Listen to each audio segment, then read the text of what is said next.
Tell you, when you got multiple windows, it's always hard to find the cursor. Thank God for touchscreen. All right, fellas, let's go.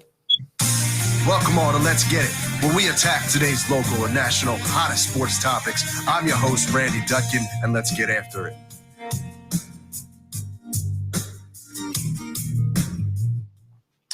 Good morning, Let's Get It fans. Welcome to another edition of Let's Get It. I'm your host, Randy Dutkin, along with my co-host and producer, Jason Bryce, and always co-host, Coach Marcus Bullock, coming to you on Sunday, Labor Day weekend, the end of summer, fast approaching as our last day for most people. Is tomorrow or has already begun for those in school already. We got a lot to get into, especially with the Ben Simmons trade request talk. We get into also Joel Embiid's response. Obviously, the Eagles will be next week. We'll get into that a little bit. Follow up on the Phillies and a lot of other things. And also want to discuss the Naomi Osaka situation and her response to the responses she got yesterday during her match. But as always, before we get into it, I always like to check in with my co-host. Coach, how are you doing this morning?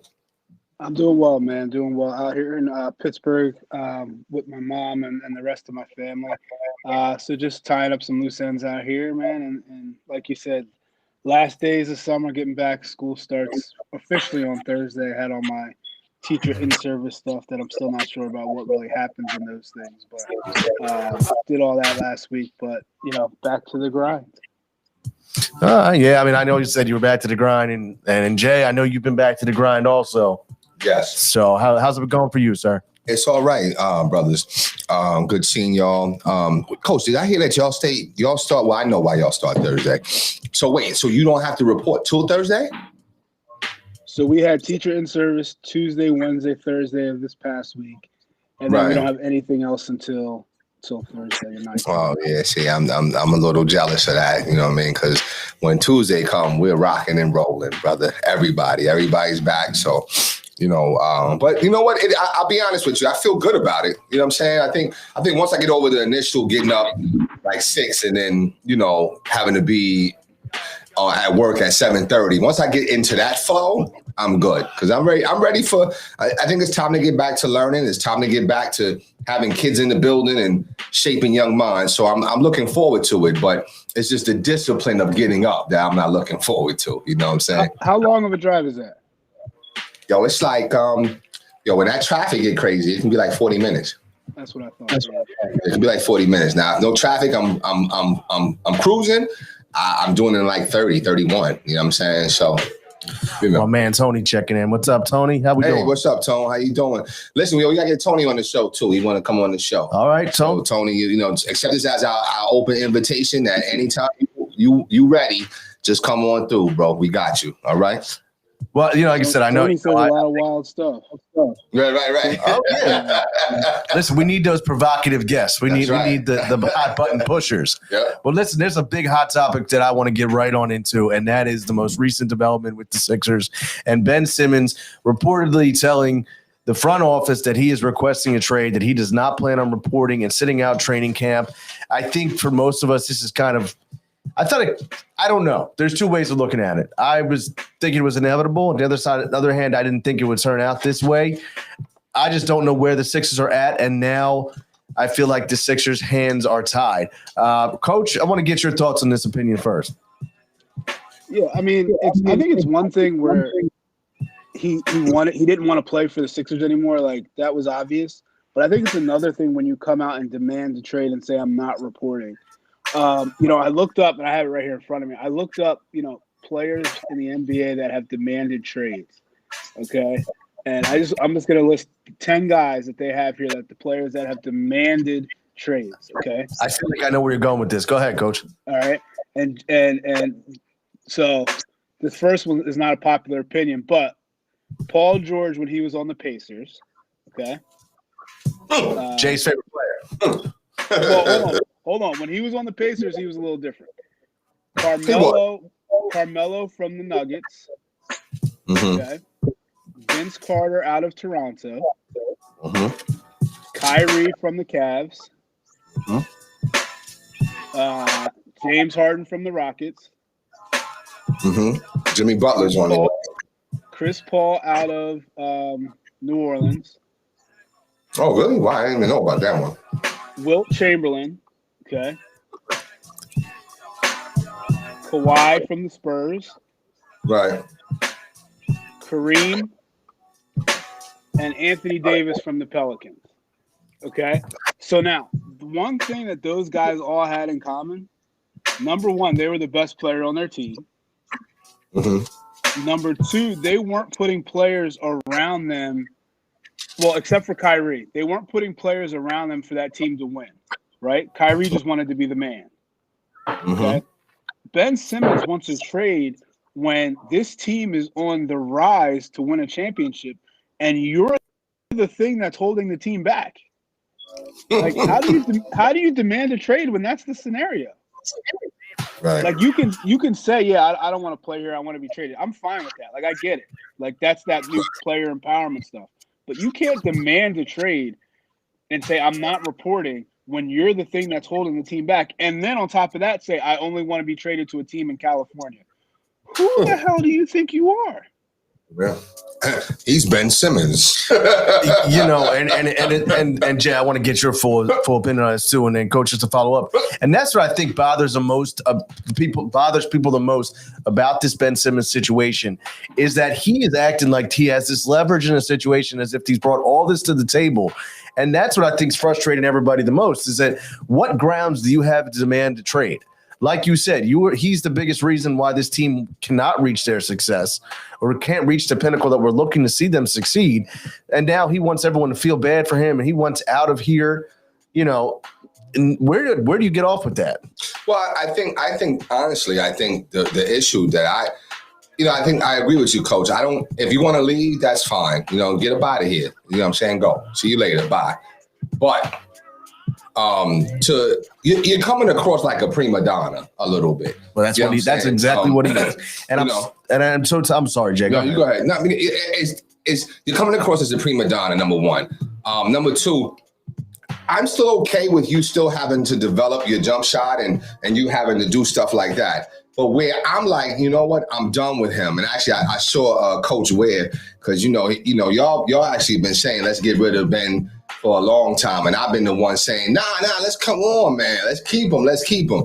But now I'm on the bandwagon, like, yo, get him out of here because that's a mentality. That's the main thing I have a problem with. It's the mentality that you know that you have a problem, and because you don't want to face the music, you don't want to face the truth, you don't want to deal with holding yourself accountable and other people holding you accountable, you want to run. So that's not a championship mentality. Get up out of here then. Get up out of here. I don't care what we get, to be honest with you. You can get, you know what I mean? I mean, I care a little bit. You know what I mean? Like, I wouldn't mind you, but you can go get that Buddy Hield and some other guy that they were talking about from, off that team or whatever. You can make that trade. Sometimes you can make addition by subtraction. You know what I'm saying? And then have more ancillary pieces that fit a little better than Ben and his one star piece. You know what I'm saying? So, get up out of here, man. I was really disappointed to find out that he said he demanded trade and he wasn't coming to training camp. And, the rumor is that his feelings got hurt when Doc Rivers and Doc Rivers and Joel Embiid didn't really, kind of support him after that game. And I'll agree with him that Rivers though. But I guess you can argue with Rivers too. But Embiid did throw him underneath the bus. Okay, he did do that. He did. You know what I'm saying? And I was actually upset at that. The fact that, he felt like that was the turning point in the game. Because I didn't feel like that was the turning point in the game. No, and Embiid also, did he take the accountability for his 8 turnovers in that game 7? Right. So I didn't like them blaming Ben for that. So if that's your reason why you gotta go, I don't know. I'm just not built that way. Like if somebody's blaming me for something, and I know I had something to do with it and I can control it, then I would like to step up to the music and get a chance to redeem myself. Then I might tell you kiss my ass. You know what I'm saying? Then I might tell you kick rocks or whatever. But no, I'm gonna redeem myself first. So I just don't think he has that. He doesn't have that championship mentality, man. So get up out of here, yo. No, he does. Go ahead. Go ahead, Randy. Yeah, I'm sorry, Coach. I was just saying, people talk about, Doc's response after Game 7 when they said, "Do you think that you can, that Ben is a championship player on this team?" And he said, "I don't know the answer to that right now." I mean, honestly, I think that was a very political response. I think that was a pretty, what did he want? What did people expect him to say, or what did Ben expect him to say? Oh, absolutely, I think he can lead us to a championship. I mean, if you expect that, and they were talking about this before, coddled players, always coddled players. But what he should have did is he should have changed his language. Everything's about language. If he had said, "Hey, you know what, guys? We just had a tough loss. Yeah. I don't want to, you know what? I got to reevaluate all the different, go my Sirianni, all the different systems that we got in play. But I'll touch back and get back to you on that question. Like you gotta know how to navigate that question. You know what I'm saying? So to me, I feel like that's why people are saying that, you threw him underneath the bus like that. But one could argue and say, hey, listen, you know what? Doc Rivers sounded defeated. Like that was a hurtful loss. You know what I'm saying? Game 7 at home, back to what we talked about, Philly teams at home, pressure situations. I don't like it. I don't like them because they seem to falter, So I think that was more to that. But Embiid definitely threw him underneath the bus. Definitely, without a doubt. Well, yeah. And, to follow up just kind of what we were talking about, with Embiid. Now, Embiid put his 2 cents into this whole Ben Simmons situation. And I want to read that one quote that Embiid put out on his Twitter and said, quote, "I haven't forgotten, but 2 years ago I got booed. People in Philly wanted me to be traded. I even shushed them. Only the real ones didn't, but I just put the work in that offseason to be better because I knew I wasn't playing up to my potential. Philly fans, y'all also got to be better." Right. So there's several shots in there. There's still a shot at Ben too, though.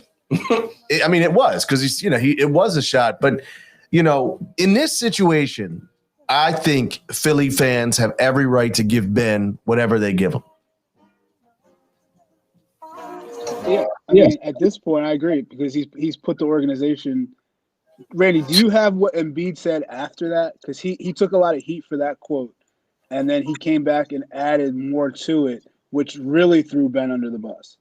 Give me 1 second. I'll follow up on that. All right, so back to what you were talking about, Doc Rivers. I agree because when he first said it, to me, it came across as, guys, I'm not even ready to talk about this. I don't know anything right now. Like I'm not. That's how I took it. But then listening to it, I'm like, oh yeah, he just said, I don't know.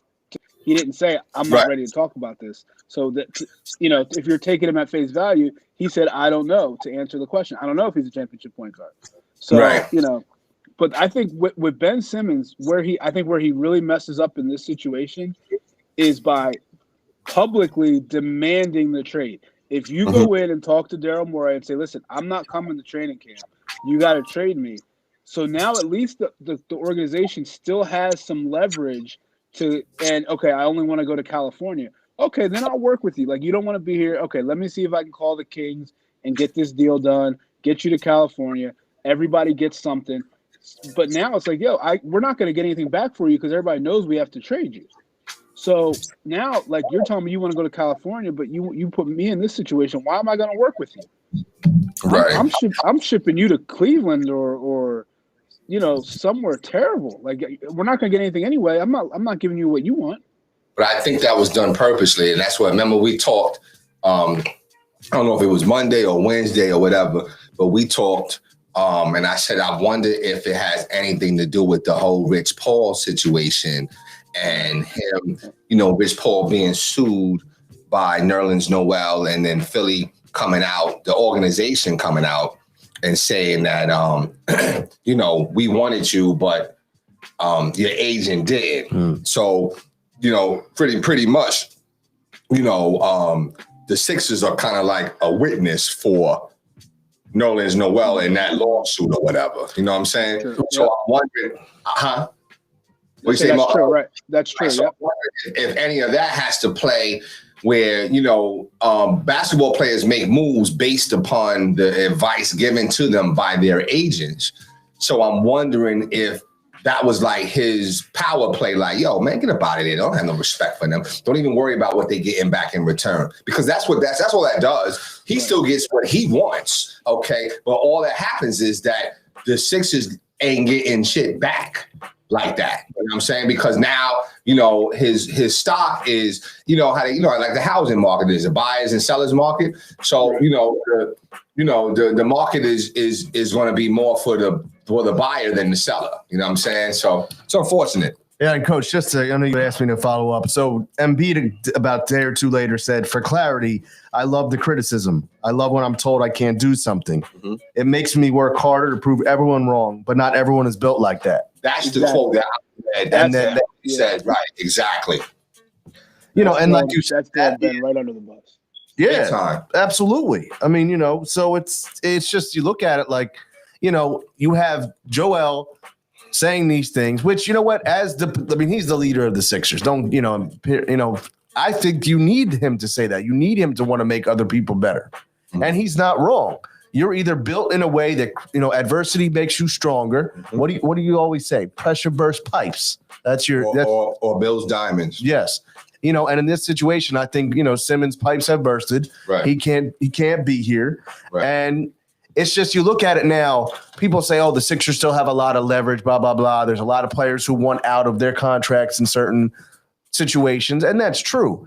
But I do think that the return the Sixers can get, obviously, is going to be a lot less, knowing that the hand is forced out of there. Mm-hmm. You know, I'm going to mess with you for a little bit. All right, I'm ready. Coach, do you mind if I mess with Randy for a little bit?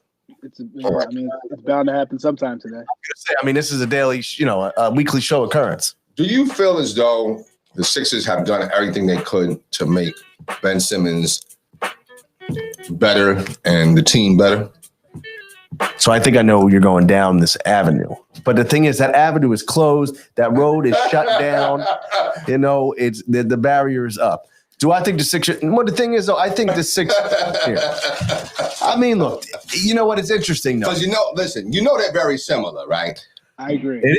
No, they are. They're very similar. They are. They're absolutely very similar. They are. And sometimes, but the thing is, I'm a visionary. I don't like to boast myself. You know what I'm saying? Because I'm always like to be in a humble position. But I'm a visionary. I feel like I could see things. You know what I'm saying? Before they actually transpire a little bit. So I'm not.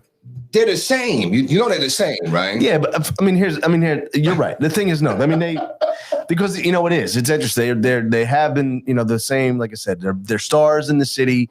The team shaped, the organization around them, tried to make them happy, and now they're both going to end up out of town. Mm-hmm. And they've actually made this comparison on the radio before in other stations. Yeah, okay. And so you're not wrong that the Carson Ben situation is similar, where the team and organization put it around there, and then they're going to be gone. I mean, it's interesting, though, talking about our old buddy, because he's not my buddy now, Carson Wentz.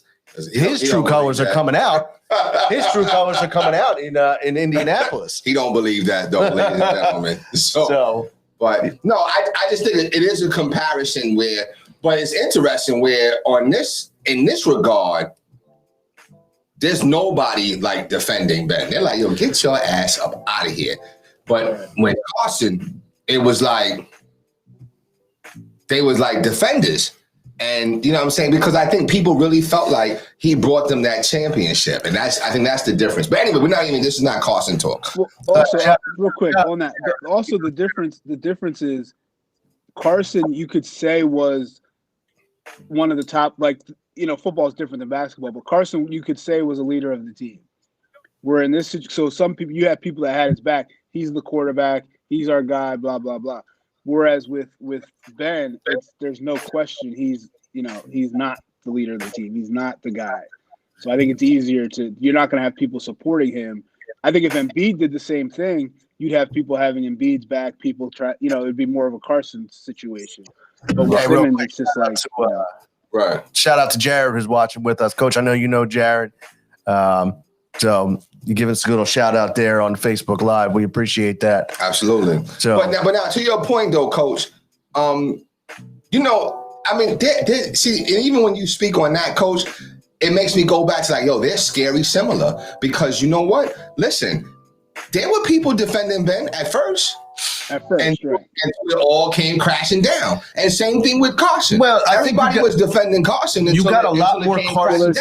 I think because go ahead, Coach. I'm sorry. There's still people defending Carson, and even people that are close to you, Jay. You know what's funny? In a secret way, right? You know what's funny? I think that I found a long lost, cousin or brother, because when I was driving in today, I heard a guy on the radio talking about how we don't win a championship without Carson. Right. And there was that little voice in my head. I was like, Right. So I mean, somewhere out there is a long lost family member.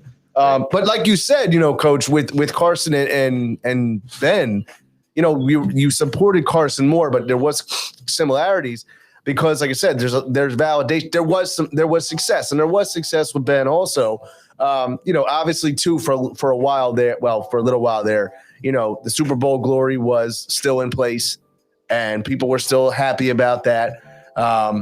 Now, the thing, too, with Ben is you saw that potential in Ben, and you were hoping, okay, if we root him on, if we support him, he'll reach that level. I mean, how many times, we babied Ben Simmons. I mean, how many times did he miss his first free throw? And we're like, it's okay, buddy. It's okay. Come on. Make the second one. But you're supposed to do that. So I don't know if we babied him or he was babied from long time ago. I think he might have been baby long. Somebody, I think, was that you, Coach, that said he was celebrated at like 13 or 12 or something like that? Somebody said something about like he's been a star since he's been like 11 or 12 or something like that. I'm not sure. I know in his family, they've since he was young, probably around that age, they've been talking to him about how he's going to be this and how he's going to be that, and they've been grooming him to be, this guy. Okay. Yeah, he's got to go, man. I mean, you know what? At this point, I think Maxey's I think he's going to be ready to go. You might as well throw him in the fire, and he's not afraid. That's the thing about about Maxey. He's not afraid, and I saw that. Again, early on, you could tell like, this kid is a little different. This kid is trying to do a little something, and it's just sad, man, because I think with Ben, you lose a lot defensively. And that's what's going to hurt. But I still think that you can still, overcome that a little bit. But Maury's got to like get his monies. We got to get our monies out of Maury because he's got to make something happen. He's got to have the magic. He's got to make that magic happen. Yeah. What do you think of the rumors about Maxey having to be in the trade because he's a clutch guy too? No, they shut that down. But of course, you don't believe everything. But nah, I wouldn't do it. Just to deplete your backcourt, I wouldn't do it. Like you need guard play. The problem with Ben is that Ben works in the regular season, right. But when the game slows down, that on the kick out, the guard got to be able to penetrate, create, or hit that jumper. Now, if you ain't doing nothing, then and that's the only way they can protect Ben. Is to surround him with a shitload of shooters. When you had JJ and you had and you know what? And this is the first time you're going to hear me give props. I might give props to the genius of Brett Brown, okay? Because he made sure they had shooting around him constantly until Elton Brand came in and traded shooting for big man help to shore up Embiid, and now we went wrong. But when you had shooting around, then you could hide Ben a little bit. You could hide him a little bit. You know what I'm saying? Because you have other options that could score the ball. But when Ben is dependent on to score the ball and he can't shoot, that's a problem. He makes it easy for defenses to play him. So I mean, just get up out of here, man. Get up out of here. I mean, it's just interesting though too, because every show I know we've been talking about every week is kind of, do you think Ben will be here? Do you think Ben will be here? Do you think Ben will be here? Now, just because he requests his trade and say, you hold him out, money talks. At some point, they're like, okay, you hold out, we're going to continue to fine you. And Ben is all about his money, which most people are. I think that will have an impact on it. Eventually, I think he does need to go. Yeah, but listen, at the end of the day, for people wanting to treat these stars like they're the everyday employee, like you and I and coach and whatever, these cats got money. They got okay. Yeah.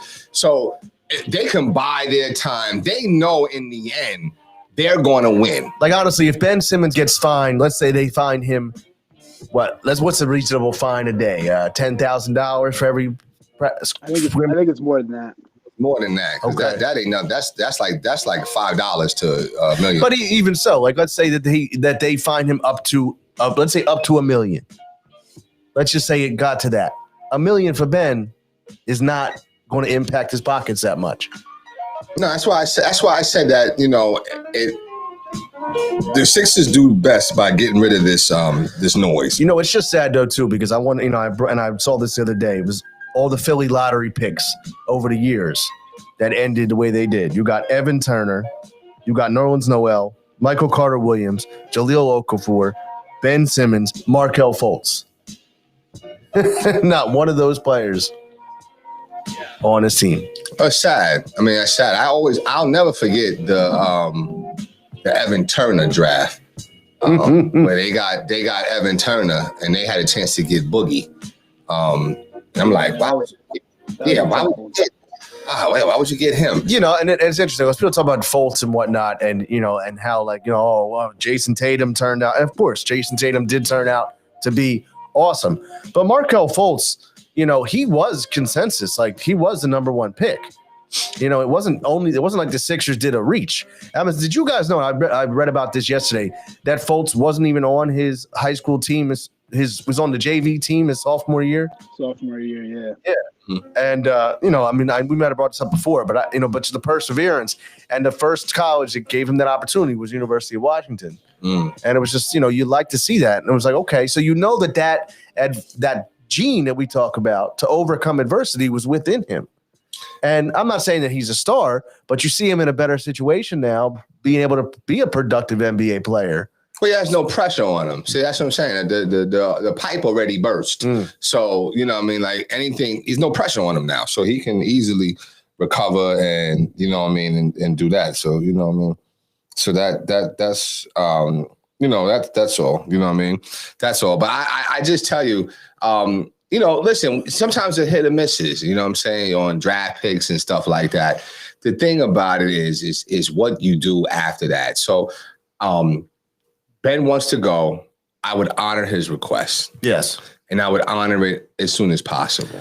Yeah. If there was a trade available tomorrow, I'd say, okay, Ben, if it fits a need for the Sixers, get him out of here. Right. I think that's good for the organization. It's good for the fan base, because, whatever it may be, you can't have him around the other players. You can't have him around the fans.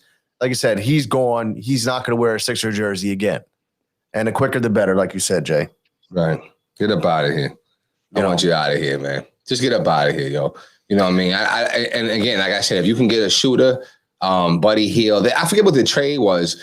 It was two decent players that weren't that bad to me. You know what I'm saying? So Buddy Hield and Bagley. And Bagley's supposed to be tough, right? And he's got the length too. He's been struck. I mean, he's similar to like our draft picks. He's a guy he was a number 2 pick, hasn't lived up to his hype, been hurt a lot. So right, he's the big man though, right? Out of Duke. Yep. Is that Duke? Right. No, it was him, Buddy Hield, and what's that cat? Tyrese Halliburton. I'll take him in a second. That's the guard, right? He's tough. Right. So I would make that trade because I'm like, yo, you know what? Listen, you got Maxey, you got shooters now. So Ben really what was he really doing? I mean, but he was defending. So he was getting after it defensively because he's long, he's 6'10". So I don't know if the Kings would do this, but they're saying they're shopping Buddy Hield, Bagley, the number 9 pick. That's Halliburton. Is that Tyrese Halliburton hasn't played yet? He's a rookie, right? No. He played last year. Oh, okay. So I mean, the Kings might not be willing to give up that much, but that's a package that, I think I would take. No. You know what? I heard this package. I'd take this though. Brogdon and Karis LeVert and some picks. I would take that. Karis LeVert's tough. Right. He's right. And Brogdon's not bad either. And Brogdon's a point guard that we would need to steady the ship. Yep. He's a good defender, can make shots. Yep. Yep. I like that trade. I saw that trade. I like that trade. That's pretty that decent. That way we're sending Ben somewhere where he'll never win. Right. Correct. Right. But he'll be the man out there.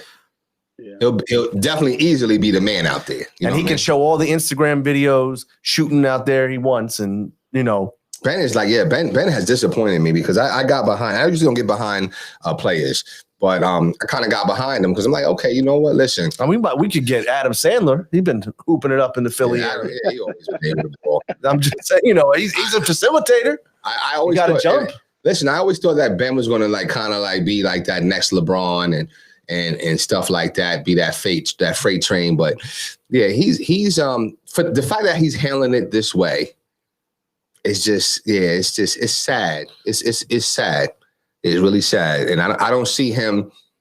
I don't see him like overcoming that. I see him being average at best. Average at best. You know what I mean?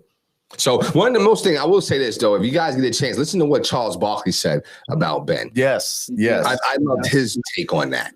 Yep. You know what I mean? And I thought it was very true. You know what I'm saying? But the one thing I'll add to it is that, and we just spoke about it, is Ben's internal drive. Like you need the internal drive. Like I can't mess up and not want redemption. Like, I can't do that. You're just a quitter to me then.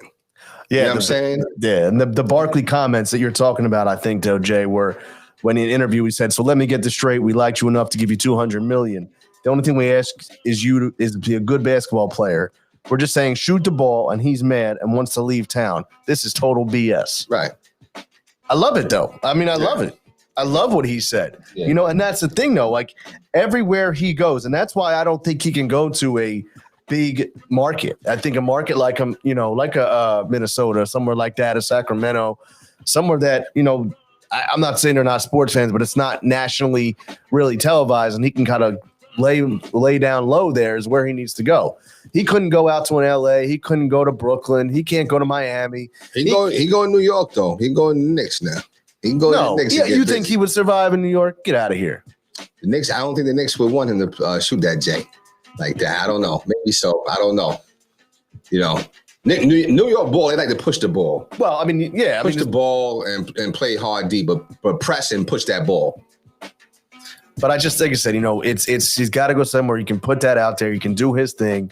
Again, shooting his jumpers and penetrating against guys that look like me. And you know what? Actually, I'm gonna speak to that. I'm gonna direct this at Coach. Coach, you tell me, because that's kind of like you and your coaching style is like that too. Like hard D, push the ball, press up, push that ball, right? So I wonder if Ben, and this is something to think about, is Ben's problem more to the fact that he is considered the 1B instead of the main guy? So if there was no Embiid, would we be here talking about Ben Simmons? Because then not, things be revolved around him, though, a little bit, right? We wouldn't be talking about, but we also wouldn't be relevant team. So, and what I mean by that is, like you said at the beginning, he's a great regular season player, but when the game slows down, what are you going to do? And it's just like, we've been to plenty of tournaments with your son, my son, where, the first couple games we're rocking, pressing, picking up pass full court, stealing, just running. And then we get in the championship or whatever, and we're playing a team on our level and it slows down. So sometimes we don't have the same success. Because now it's, can you make plays in the half court? When that team's not turning the ball over and we got to walk the ball up the court, can we make the same plays that we made when we were running? And that's not always the case. So like, I don't think he'll succeed in anywhere that is going to rely on him to do things in the playoffs. Now, if he gets to a place with another dominant guard, like he can be successful because he won't have to. They're not going to rely on him for those things. Like if he were to go to Portland and Dame was still there, and we got CJ, whatever, he'd be fine because at the end of the game, there's another guy who can just go score. So whereas with us, the only guy that can go score is Embiid, and now we have Embiid at the 3-point line doing what he's not supposed to be doing. Right. You know Absolutely. what I'm saying? So I think if he can't be the dominant guard in the playoffs. In the regular Right. season, he's great, but in the playoffs, might slows down. Yeah, I actually think that he might be a real good fit in New York, though. To be honest with you, I think he might be okay in New York because they don't really have no guard play, and they need a guard, and they just need somebody to just distribute the ball. Like he's just a distributor. That's all he. Right. That's all. That's pretty much you. To count on him for that superstardom, you're not going to get. I don't think you're going to get from him. You know what I'm saying? He's good. He'd be great in Golden State because as the lead. Whatever. Like, because they can all he can play like they have Draymond, so it probably wouldn't work because he's the same thing as. I think he's better than Draymond, but he's that same thing. But if you imagine he gets the rebound, now you have Steph running one wing, you have Clay running the other side, and Ben Simmons coming down the middle. Like that would be like probably his dream. Right. And now just go play defense, pick up the other team's best player on the wing. Right. And just you don't have to shoot. We don't want you to shoot the ball at all. Don't ever shoot. Right. He might be the second coming of Iguodala on that team. Right. Right. And I think he'd be better than that. Right. Absolutely. Right. Yeah. And again, it's all going to come down to nobody's going to care about really if we send him to a winner or not, because at the end of the day, it's what's going to make the Sixers the best team. Right. So I mean, I don't want him to win. Yeah, I don't want him to win either. I don't think we want him to win unless he goes to New York. I don't think he doesn't deserve to win. No, he does not. I'll give you that. But I mean, let's say a team like all right, we'll give you your Knicks. Mm-hmm. All right, who are a solid playoff team. Ben Simmons rises them up a little bit. Let's say they give you a package that the Sixers can't turn down. You still do it because you at the end of the day, your job is concerned about what's going to make our organization better in the long run. Right. So, you know what? And listen, cause my son's list, he's watching, and he said that the Knicks. He said, "Dad, the Knicks got Kemba Walker." I said, "You know what? That's what I think that I might even see. I'm doubling down on the fact that he might be okay in New York." That's what he needs. He needs somebody like Kemba. Somebody like Kemba Walker to like. All you got to do is just facilitate. That's it. Facilitate and push the ball on and transition. Because Kemba could be that scoring guard. Kemba could be right. You know what I'm saying? Instead of him having to create and score all the time, like you can just you can give it to Ben a little bit and have him distribute. But like you said, in the closing moments, and in the shot clock plays, you can go to Kemba and let him do him. Yeah.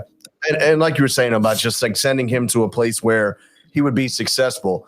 If he went out to a Golden State where, like you said, it would be an ideal fit for him, you can't cut your nose off to spite your face, as they say, so get whatever it is that would make you better. Like you said, though, at the end of the day, we got to make the trade sooner rather than later. It's got to be a trade that works out for the Sixers. Doesn't care what happens for Ben Simmons.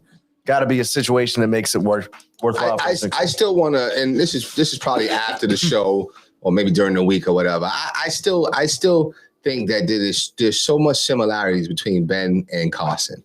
And when Ben said he going to go, Carson said the same shit. People were in support of him. No, go. Ben get your ass up out of here, Ben. You got to go. So, and I think they both had contributions to the city. I think one is kind of like false, you know what I mean? Because he didn't win this shit, but we're not going there. You know what I'm saying? But listen, Ben Simmons, it's just crazy because average at best. Get up out of here, yo. It's just crazy because even like in the whole landscape of Philadelphia sports over the last few years, you got draft picks. You got the Phillies. You got Phillies draft picks, Sixers draft picks, Eagles, and Flyers. All top 2 draft picks gone, not even relevant in the city anymore. It's just because like a few years ago you had Carson. I mean, you had Nolan Patrick, who was a big name for the Flyers. You had Ben Simmons.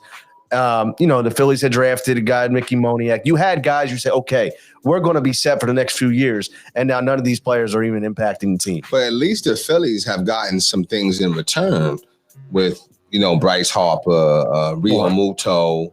Right. You know what I'm saying? They've gotten some, they've gotten some things back. So, shoot, and shout out to but these guys shout out to the fighting Phils. You know what I'm saying? That they've gotten some things in return back. Fighting. You know what I mean? Fighting is the word. More like scratching. Oh, Scratching. It's all good. It's damn Marlins. It's all good. The damn Marlins. And Archie Bradley. I tell you one thing though, Randy, and maybe this is a good transition for you into the Phillies. I don't know, but I will tell you this. It's funny because on like the previous night, it was like celebratory of the Phillies. And they won. How many they won in a row? They had won 6 in a row. They won 6 in a row. And I'm like, oh, okay. I didn't think that less than 12 hours later, it would be like they're on like a 2-game losing streak. So they had a double header. No, they just lost back to back. They lost back to back games. Yeah. Yep. So yeah. But the thing is, it's so funny because the Marlins, they just kill us. They've had our number. We can't win for nothing down in Miami. How many games have you lost? Well, the Phillies have lost, 18 out of the last 27 in Miami? No, not just Miami. What's their loss column? What, on the season? Yeah. 66 losses. Yeah, so 66 other fucking teams had their number too. Somebody had their number 66 times too. So no, I know. It's just funny how you got these teams that you just like. There's always that team. Listen, it ain't just the Marlins, okay? Oh, but no. Anyway. It's all good. But man, I'm telling you, the more and more, look, it's just like ongoing. The more and more with Joe. Joe's just killing me, man. I know we talk about it every week, but Girardi's managing. Sometimes I just don't get it. I don't get it. And I know we talk about it every week about the fact that you said, you wait and see, but like I said, it's a long season. Coming down to the last 27 games now we have, and we'll see. How many games out of first place are there? They are 2 games out from the wild card. 2 games out also. Oh, okay. So, but I mean, honestly, too, you're sitting there. Little Mets are sneaking up. Oh, then they're only 4 games out. Okay, so they're sneaking up. But they got internal issues though. I think their general manager. And did you read about that? Have y'all read about that? The general manager getting, and you're feeling bad for him because he got a DUI. Mm-hmm. You know what I'm saying? But he got it. But I just happened to read it, right? Because I think I was somewhere. I was like, let me just read this shit. Listen, he got a DUI coming back from the owner's crib. You know what I'm saying? Like, yeah, you coming back from the owner's crib with the owner threw a party. You know what I mean? And now you're gonna have to pretty much like fire your GM. You know what I'm saying? Where you as an owner should have been like, all right, they come into my crib, I'm going to be partying. They're going to have drinks, the finest top shelf stuff. You know what I'm saying? Yeah, you should have some more discipline, of course. Absolutely. But at the same time, as an owner, you should be like, yo, you know what? I don't want none of, like, if I'm in control of the whole situation, if I'm Steve Cohen, I'm like, you know what? I don't want none of, I already know we're going to be up in here turning up. Okay, because I'm inviting you to my crib, and I know we're gonna be turning up. You know what? I'm gonna have everybody get Ubers to the crib, but Ubers where they gotta go, or have private drivers, because you got the bread like that. So he should be thinking in advance. That's what I would do. You know what I'm saying? I would never let somebody like, yo, I know you coming to my crib, and they just got over. I think the other dude so this was the interim, brother. This was the interim. Because the other one that was hired originally for the job, he had like some sexcapades or something like that. Yes, I remember that one. So, they just can't. The Mets can't get right, man. They can't get right, man.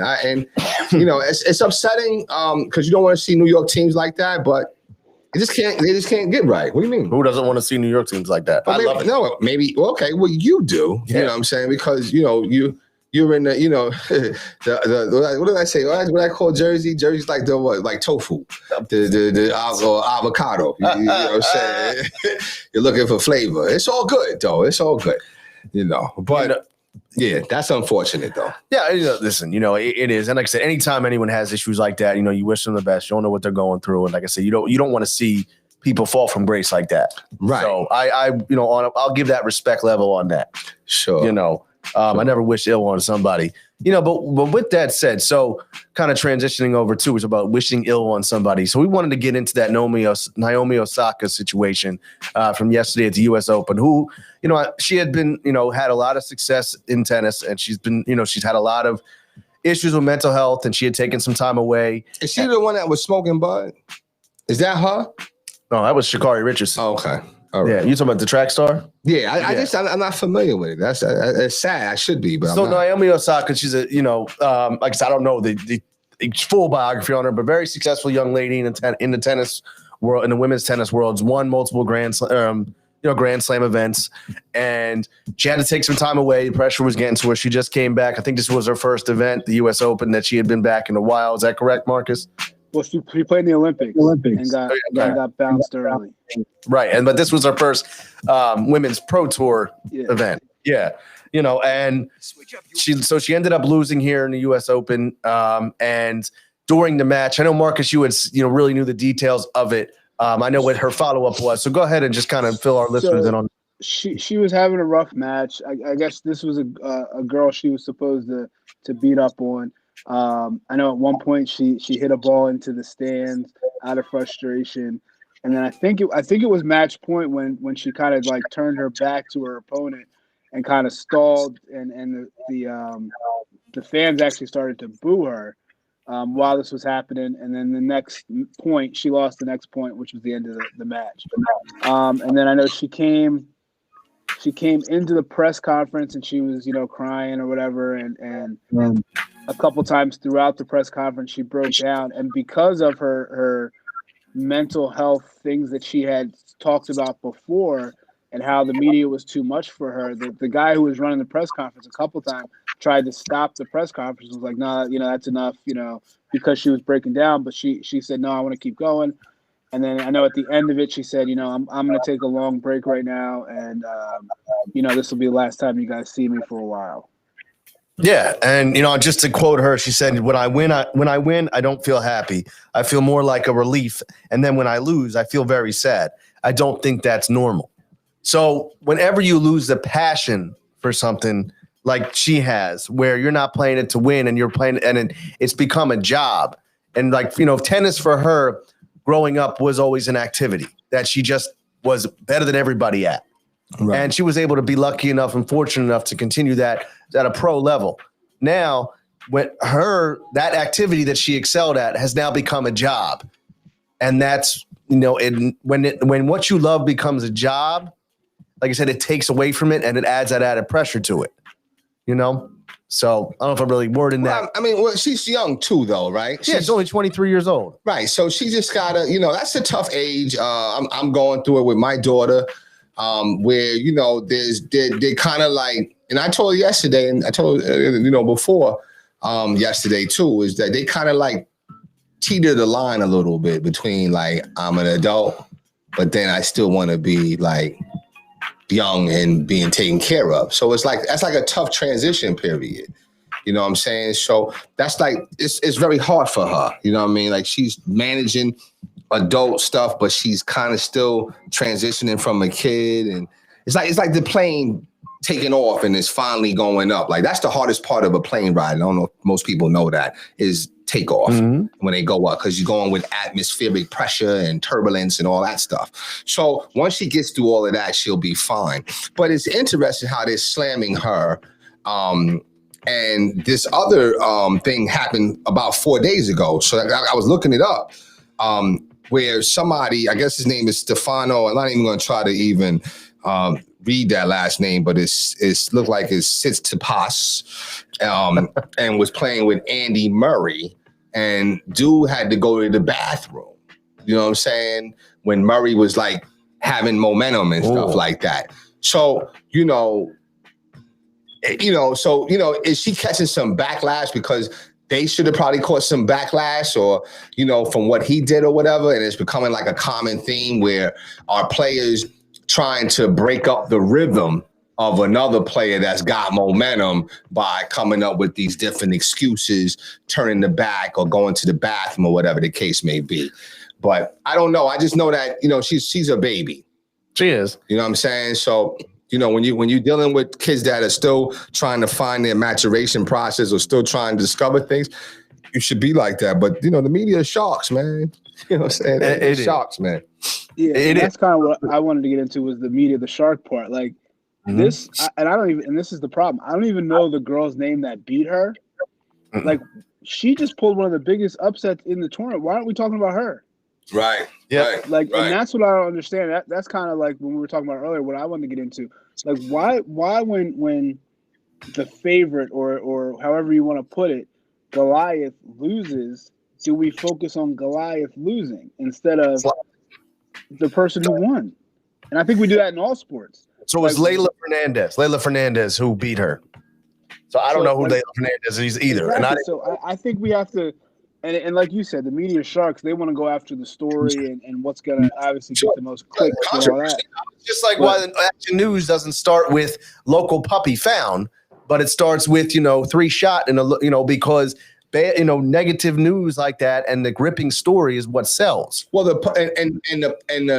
it's really the person. It's the polarizing figure. You know what I'm saying? So like if you look back on when Mike Tyson lost to Buster Douglas, people weren't like, oh yeah, Buster. People were like, damn, Mike. You know what I'm saying? So it's always like, you got these polarizing figures, and obviously, Osaka, right? She's a polarizing figure for doing some phenomenal things at that age, as opposed to Fernandez. You know what I'm saying? So I don't know. You know what? It almost did Osaka beat Serena? Who beat Serena? Oh, I have to go back and look. Somebody beat Serena, and all they did was focus on.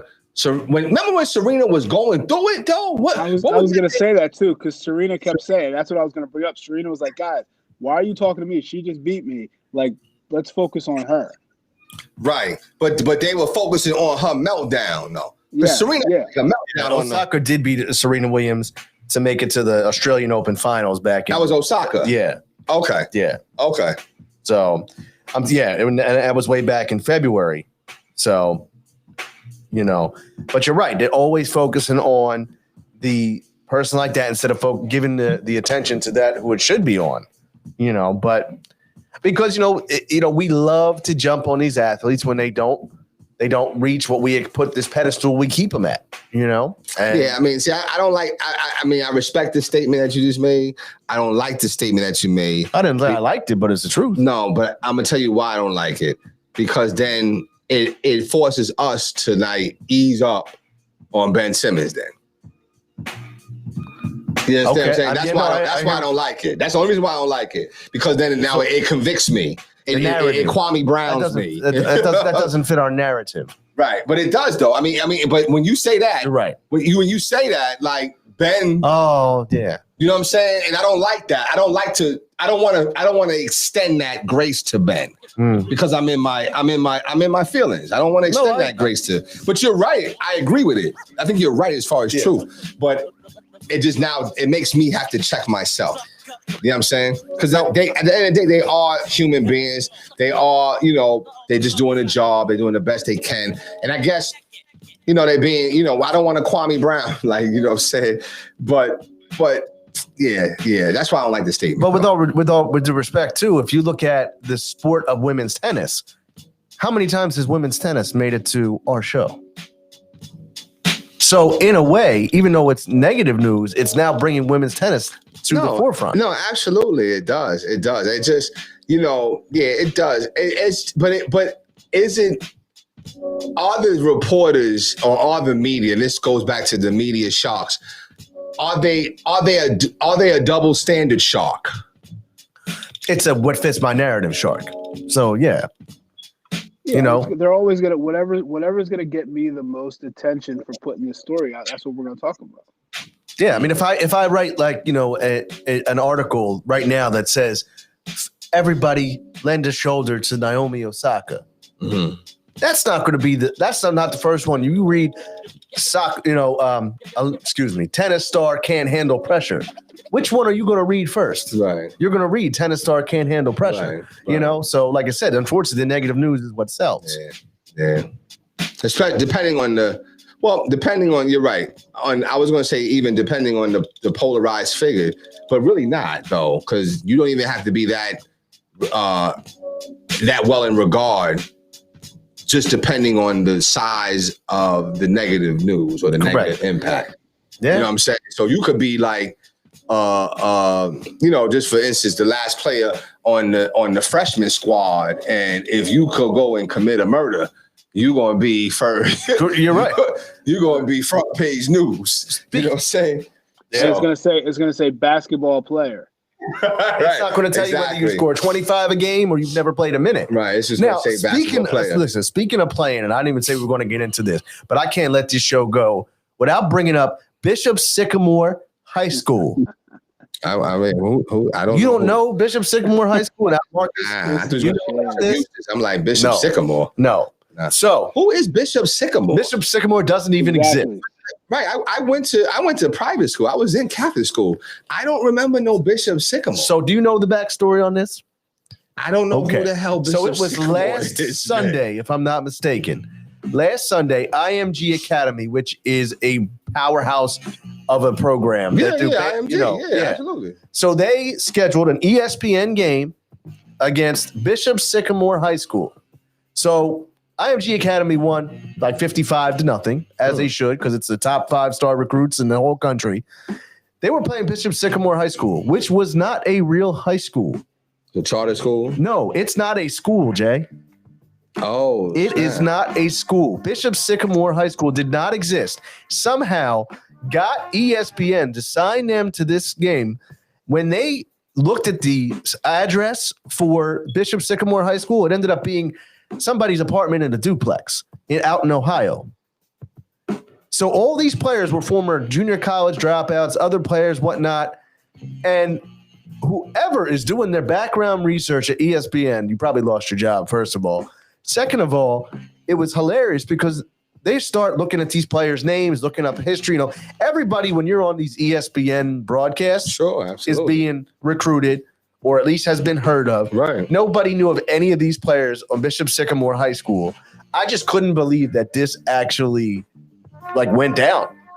I mean, the first thing, if you're sitting near ESPN and a school you haven't heard of comes and says, hey, I want to play IMG Academy, you better be ranked up there to play IMG Academy.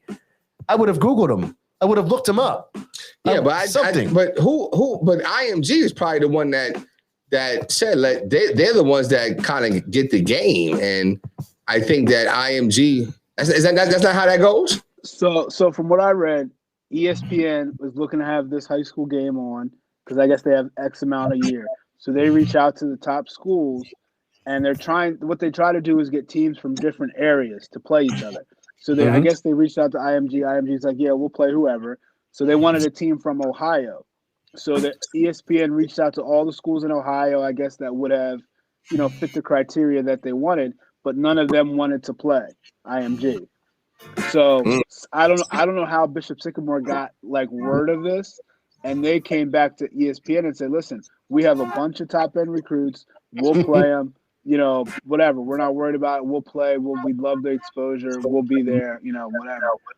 And then, it just turns out. And I think the craziest part to me about this whole story is that these weren't even high school kids. These kids were in college. Right, exactly. Or had dropped out of college that are playing on this high school game. And still spanked. And the game was on Sunday. This Bishop Sycamore team had just played a game on Thursday night. So they played 2 games basically back to back, or Friday night maybe. They played 2 games back to back.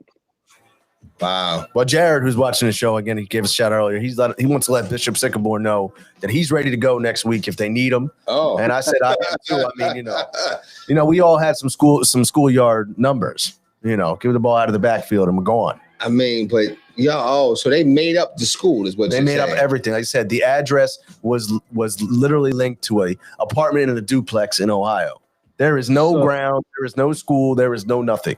Yeah. So the kids said that sometimes they would go to take online classes, just random online classes. That was their schooling. There was no place for them to live. There was 7 people. They were sleeping on the floor. They said that they went to one game.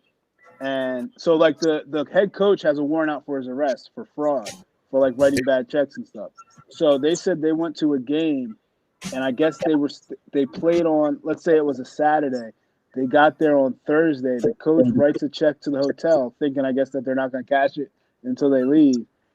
Friday morning, they get all kicked out of the hotel because the check bounces, and they had to like sleep in cars and stuff before the game. Oh wow! Yeah, I mean it's just wild that this. I mean, at the same time, it's like I gotta give those guys some credit. Like, listen, let's run with it and see what happens. Wow. Yeah. So that is so. I wonder if Bishop Sycamore is like would they consider themselves like a prep school? I guess. I don't know what the actual, Yeah, that's sad. And like I said, that's sad. You got I mean, and look, they set him up for failure because IMG Academy's got like top recruits. Right. Clemson, Alabama, Michigan, Wisconsin, all the big names. Right. So, oh man. But when that story came out, I was like, we can't, I'm glad I thought about that. We cannot let that go on the show today.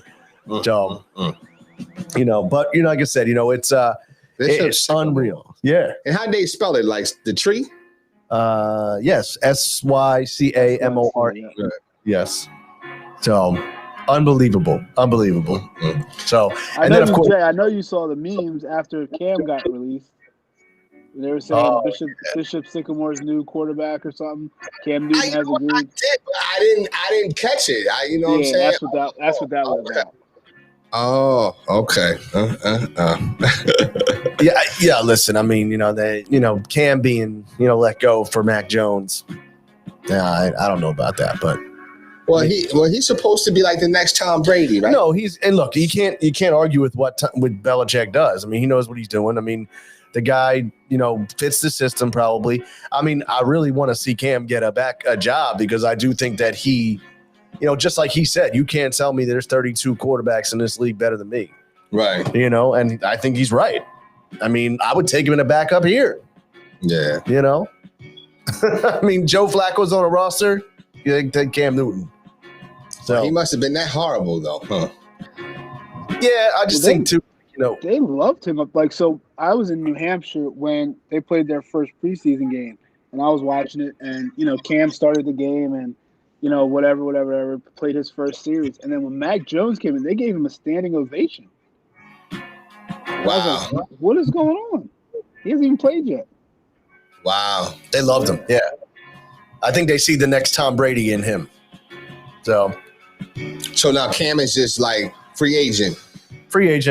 But I mean, he'll sign on at some point, especially this year with the COVID restrictions and all that. He's absolutely going to get another opportunity. Mm-hmm. And his crazy thing is it's a lot of years though. I mean, he's still only 6 years removed from being MVP of the league.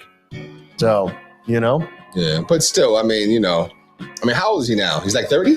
Yeah, I think Cam's 30, 31. Oh, okay. Yeah, see, I don't know. Wow, that's tough though. I always like Cam though. Always like Cam Newton. You know what I loved about Cam too was that he was just such a good guy. Yeah. And he won in college. When he got to the NFL, he was the MVP. He was always about the fans. I know he always was giving away. I think they fined him every time he gave away a ball, and he said, "I don't care," and consistently giving balls away. So he's a good ambassador for the game. And because of the way the guy liked to dress and, things like that, they wanted to rag on him. But his work ethic was second to none. Mm-hmm. He had the success on the field. I mean, I don't care what you wear to the field if you're an MVP. Right. I don't care what you wear in general if you perform. Right. So, I hope he gets another opportunity. Right. So maybe he can get something in Indiana. Who's the backup for Carson? Oh, I have to go look. You know what I'm saying? Maybe he could go something there, right? Well, yeah, maybe. I'm just saying. I mean, I'm just saying, like I said, we got football starting next week, and excited about that. Oh, absolutely. I mean, absolutely. I mean, actually, it'll be Thursday night, if I'm not wrong. Cowboys and Buccaneers open up. Okay, we'll get to see what Dak got going on, right? You know what's interesting, and you say that. Thursday, Cowboys Buccaneers Thursday night game. I love how Jerry Jones responds on the quarterback situation and things like that. Mm-hmm. Like, I just laughed because I was watching, I think it was First Take or something the other morning, and it was Jerry Jones says that he feels comfortable with Dak Prescott as his quarterback. I get that as the owner. You want to endorse him, But it's like, why even have a head coach in Dallas? Because I feel like the only thing that matters is what Jerry says. And if Jerry tells you to throw the ball or run the ball, that's what you do. It's just, I always see it. I always see that. And I'm like, really? I mean, you listen, you're going to see Cam, I'm sorry, not said Cam. You're going to see Dak. I think you're going to see him kind of do well. I'll never root for the Cowboys. I just never was a Cowboy fan. So I won't ever root for them like that. I can't. But you'll see them, I think you'll see them improve. Who was Ben DiNucci? They'll do a lot better than my man DiNucci. You know what I'm saying? So they'll do a lot better, whatever. I'm actually excited for Jalen Hurts though. That's going to be. What time is that game? That game is that the night game? Or that's the 1 p.m. game. Falcons and Eagles. Yeah, I'll be front and center rooting for him. Yeah, absolutely. I know we'll be on next Sunday morning. Yeah. Beforehand. I want to get it. What's it called too? Next Sunday we're going to be, having some special guests on. We'll get into that, so keep a lookout on for that. And it's gonna be good stuff. And I'm excited for Jalen Hurts. I'm excited for football. Wait, I'm sorry. Say that one more time. I'm excited for Jalen Hurts. I don't believe you. Well, and Coach, you can attest to this. I've stayed streamlined that I'm going to support whoever is there. I'm not going to root against him. And why? I mean, I want to see success because what, and we talked about. Do you understand why? I mean, my man, one thing is named Kevin Samuels. He has used average at best, right? But that wasn't the first time that I heard average at best. I think I heard average at best from you. So that's why I use it, average at best. And that's what you said about Jalen Hurts. You said, he's average at best. You know what I'm saying? It's average at best. I don't know, Coach. What do you? You know what I mean? I remember those words. I just looked up. I just looked up to see what Ben DiNucci was doing now. Uh-huh. And it's crazy. So I'm out here in Wexford, Pennsylvania, which is exactly where he's from. That's interesting. Oh wow! Yeah. So he's on the practice squad of the Cowboys now. Oh, he's on the practice squad. Okay. Wow. He's from. No, but I believe Randy when he says he wants to see Jalen Hurts succeed. I believe that because I think. Thank you. But I also think that he wants. I think he still wants Carson to succeed because I still think he wants to be able to say, "See, we shouldn't have gotten rid of it." Yes. But I don't think those things are related. So I think he can still. I think he can want both of them. Right. At the end of the day, too. I mean, I think it's to me. You see how he said right. Right. That's what I'm saying. Like he's dead to me. He's dead to me. No, he's not. But again, he's not. No, he's not. Right. Here's the thing, though. I'm also torn because his success will also impact the Eagles. So as an Eagles fan, you kind of still have to root for him because you want that draft pick to be the first round draft pick. And if the Colts are successful and he plays at 75% of the snaps he has to, that draft pick becomes a first round draft pick, potentially helping the Eagles. Wait, so if they have to be successful or he just has to play? No. They got to make the playoffs and they play 75% of the snaps. Okay. So, But at the same time, you would like him to fail. See, see, I got a good friend of mine, Josh. Right? He likes to stay. I call him Mr. Gray. He likes to stay in the gray area. I like things black and white. He likes to stay in the gray. I'm going to say, you know what? You do a good job of the middle. A great job of the middle. That's why I feel I should be a good politician. Right. A great job of the middle because. At the same time, you would want Carson to really succeed because then you would get empowered from your narrative of we shouldn't have got rid of him, number one. Yeah. Then number two, the front office sucks and Howie Roseman has to go because he orchestrated this deal. And you all other things that you would be saying you would be correct about. But see, at this point, though, too, I the way that especially Carson has handled himself in Indianapolis, you're like, maybe we did make the right decision. Oh, well, you see that now. Yeah. Right. Yeah. I mean, because his, and again, it's to me, like the whole vaccine thing and whatnot, that's on him. That's his choice. It's not, I mean, I know it's football related. Sure. But it's kind of, to me, it's like, it's two different sides of the story. What you know, what your personal choice is health wise, and what you do on the football field. Just to go back to like we were saying about our special guest next week, it's Coach Garrett Lucas of the Delran High School football team. I got a chance to talk with him earlier in the week. Himself and a couple of his players are going to be joining us next Sunday, so you're definitely going to want to be paying attention to that. Coach is 26 years old, and it's amazing what he's already done, the experiences that he's had. So definitely want to tune in next week for some of his stories. And he sent some players, including a local player that plays at Michigan right now.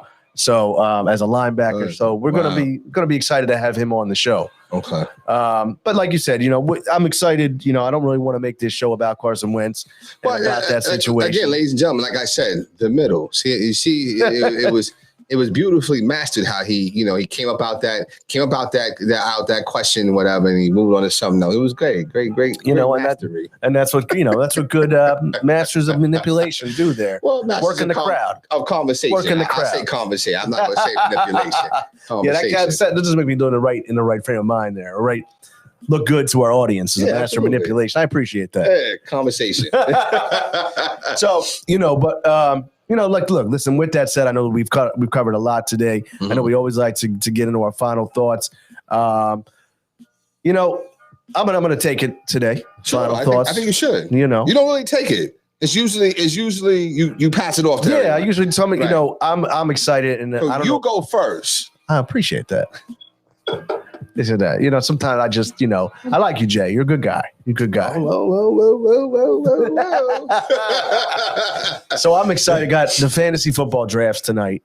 Oh. And I know for a lot of people, this has been a week of fantasy football drafts. I'm hyped about it. Really? Yeah. I do two leagues I've been in for a while. And it's serious, man. Okay. I'm excited about that. I'm excited about fantasy football. And I think it's one of the greatest things added to football. I mean, it's made fans out of people that aren't fans. It has made the implications of other games so much better. It's just such an exciting, awesome time. And it's cool. It's just always. And if I don't know, Coach, you play fantasy? Yes, sir. Yes, sir. Yeah. Okay. And, if you are in a league for an extended period of time, which both my leagues I've been in, it's just you have years of ongoing, rivalry, and it's just so much fun. So I'm looking forward to that today. That's good. That's what I'm looking forward to. 100%. It's good, man.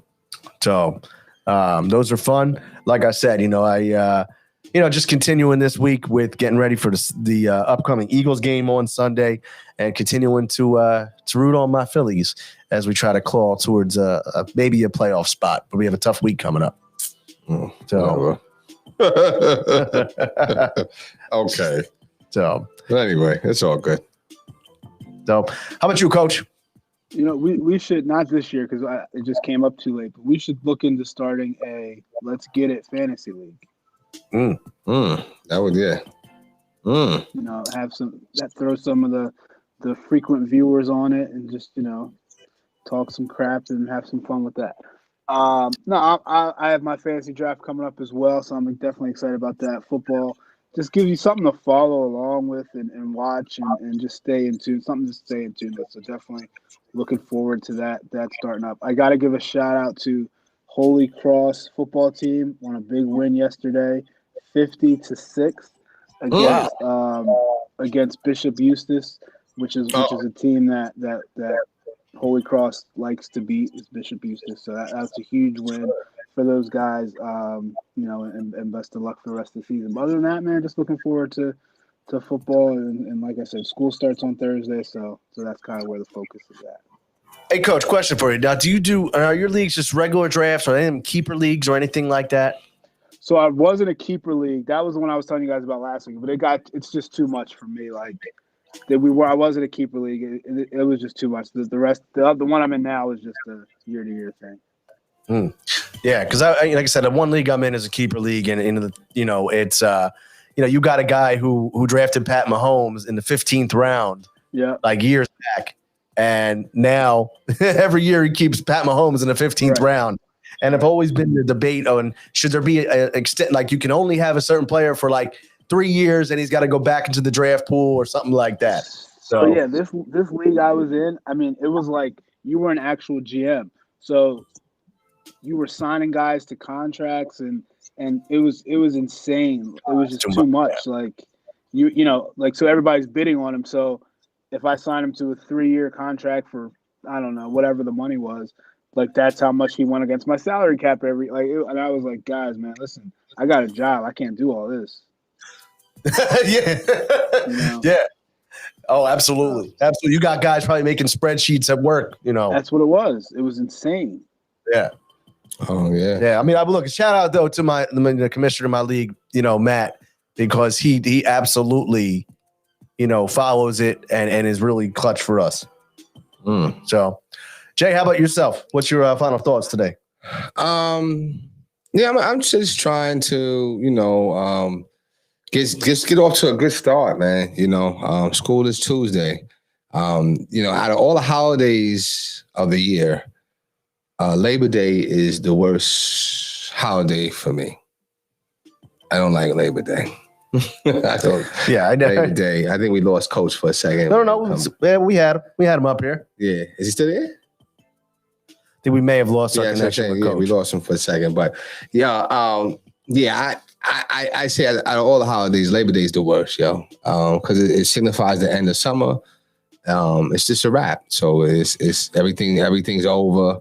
So, you know, just going through that transition and just hoping for a good week, man. That's about it. That first week of school for the kids is exciting, but for the staff, it could be a little overwhelming. Yeah.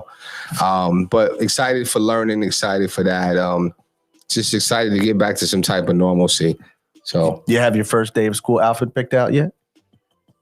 I'm going with the blue suit. Oh, you can't. Yeah, I gotta go with I have to wear a suit. So I know it's first day. So I'm going with the blue suit. Actually, in a little bit, I'm going out of here to get some new shoes and some new things. So I'm looking at, you know, looking at getting some Clark Wallabies. You know what I'm saying? It's been a while since I had some Wallabies. I ain't had no Wallabies since like '98. You know what I mean? Where you going for the suit? No, I got about 8-10 suits, man. So my okay. suits, yeah, I'm good. You got the Steve Harvey collection over there. Not Steve Harvey, no, but I got the presidential collection. Okay. You know what I'm saying? So, but yeah, I got you know getting dressed and stuff like that. So just looking forward to some sports being back on. Me and my son talk about this all the time. Like it's like the dead period for sports. Yeah, everything is dead right now. But yeah, but then you get September back up though, and you do get things. You get some things. Yeah, you know, training camp should be starting soon, right? For basketball, I think it's like September 30th. They got high school basketball that's starting back. So you know, just looking forward to that. You know what I mean? You know, just looking forward to that, and you know, looking forward to that. But one thing I will say, and I know we're closing real quick. They got Coach. You hear us? I got you. Yeah. Okay, yeah. The one thing I want to talk about though, real quick, there's some vaccine laws. I don't understand that for the NBA. Are you guys familiar with that? I don't really understand that. So is that pretty much saying, and this is part of my final thought, because you know that those are always tough decisions. You know what I mean? It's tough navigating, making decisions as a man or head of a family or whatever. But you do what you best. You trust God to give you the direction to go, and you do what you got to do. But in regards to this vaccine thing, am I reading this right that the visiting players who are not vaccinated are not going to be able to play in New York or San Francisco? So from what I read, yeah, they were saying, and even more important than that, players from in New York and San Francisco, so the Knicks, the Nets, and the Warriors, players from those teams who are not vaccinated can't play at home games. Yep. That is what okay, so I did read that correctly. Yeah. Right. So that things are shifting to that. Definitely. You know what I'm saying? Like I know within, and I don't want to speak on all state systems, but I believe New Jersey State, if you are an employee for the New Jersey State, you have until like October 18th to get vaccinated, or you're submitting to like 2 or 3 tests a week. Oh, yeah. And it's at your expense. Mm-hmm. and you got to pay for it. So that, you know, there a lot of things are coming down with this vaccine, and now you've seen it hitting even the NBA players. So that's going to be tough. You know what I mean? You know, it's just a tough thing. So that was like kind of one of my things that I'm just catching up with more information and pondering on a few things, whatever. But I found that to be very interesting, though. And then shout out to my last final thought is shout out to Jahlil Okafor.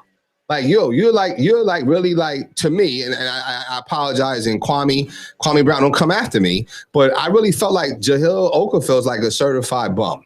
He's a soft, big man. I think he was averaging like 3 rebounds. You know what I'm saying? I never liked him. I thought he was a soft basketball player, but he is still in the league playing, and just got like he's going to the Brooklyn Nets. Yep. You're winning right now, bro. So shout out to Jahlil Okafor. I don't think that you're that good of a basketball player. Of course, relative to the NBA, let me be clear with that, because you could beat the shit out of me, Jahlil Okafor. Okay, you could beat me. Okay, but in the NBA, you're like a bum. And you got to be clear with that, because even Scalabrine, I don't know if you guys saw that video. Scalabrine was like, yo, I'm a bum to like Shaquille or whatever, but I'm not a bum to you. Nope. You know what I'm saying? And he's right, though. Yep. He's right about things like that. You know he isn't all athletes are. Right. So, that's my final thought. This guy hitting 171 in the majors. Yeah. And you would hit 0.000 right in the majors. So be quiet. So, but I still don't even know, even when I saw the video of Scalabrine, I was like, damn, like I would have thought that he would have been shaking and baking and, when we go to my clinic, what was it, Walt Clyde Frazier, he was dishing and switching and doing all kind of stuff. But the shit that Scalabrine was doing was like old man basketball. It was like, damn, like he's not even giving you no work like that. No, he's doing old like man in you. You know what I'm saying? Like, and it looked old manish, you know what I'm saying? But, shout out Scalabrine too. You know what I mean? All right. Anything else today, Coach? No, I'm good, man. I'm good. All right. Sounds good. Well, with that said, once again, thank you guys for watching. Let's get it. Again, you guys, we're always looking for additional guests. We've been focusing right now on the local sports scene in the high school area. Like I said, next week we're going to be having Coach Garrett Lucas from Delran High School on, along with some of his players. And again, we're just continuing looking to grow. Follow us on Facebook, YouTube TV, the Four Walls channel. You can watch all of our last episodes, all of them coming up. If you have any topics you want us to focus on, shoot us a message, participate on the website and everything. We appreciate all the support. For Jason Bryce, for Marcus Bullock, I'm Randy Dutkin. Thanks for watching. We'll catch you next time on Let's Get It.